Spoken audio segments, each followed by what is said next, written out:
दोस्तों, गुजरात में राम राज्य के नाम पर क्या हो रहा है, गौर से सुनिएगा।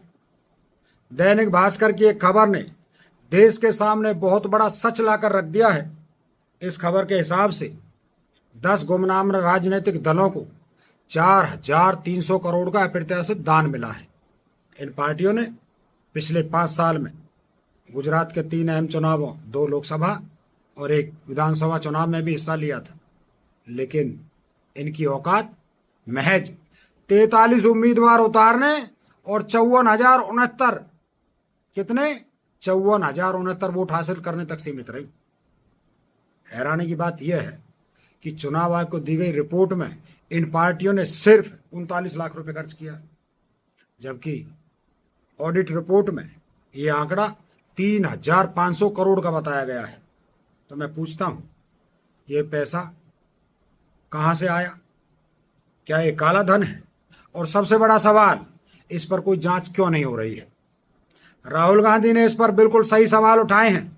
उन्होंने पूछा कि क्या चुनाव आयोग इस मामले में कोई जांच करेगा या फिर कानून बदल दिया जाएगा ताकि ये डाटा छुपाया जा सके। राहुल जी ने साफ साफ कहा कि गुजरात मॉडल सिर्फ एक आर्थिक मॉडल नहीं है, ये वोट चोरी का मॉडल है। उन्होंने याद दिलाया कि मध्य प्रदेश, हरियाणा और महाराष्ट्र में भी बीजेपी ने इसी तरह चुनाव चुराए थे। जब विपक्ष सरकार से सवाल करता है तो चुनाव आयोग तुरंत हल्फनामा मांगता है, लेकिन जब बीजेपी के नेता खुद बेबुनियादी दावे करते हैं तो उनसे कोई सवाल नहीं पूछता। ये दोगला रवैया क्यों है? ये दोहरा मापदंड क्यों है? मैं आप सबसे पूछता हूं, गुजरात में ड्रग्स का कारोबार हो या ये चुनावी चंदे का घोटाला, कोई जांच क्यों नहीं होती है? लेकिन अगर विपक्ष का नेता सच बोल दे तो ईडी और बाकी जांच एजेंसियां उसके पीछे पड़ जाती हैं।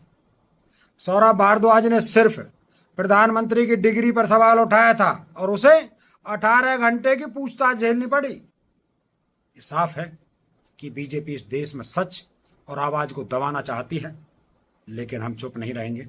राहुल गांधी और कांग्रेस इस लड़ाई को लड़ते रहेंगे। हम राम राज्य की उस परिभाषा के लिए लड़ेंगे जहां जवाबदेही हो, पारदर्शिता हो और सच की जीत हो। क्या बीजेपी के पास राहुल गांधी के सवालों के जवाब हैं? मुझे नहीं लगता। 4,300 करोड़ का यह आंकड़ा सिर्फ एक संख्या नहीं है, यह गुजरात के राम राज्य की सच्चाई है।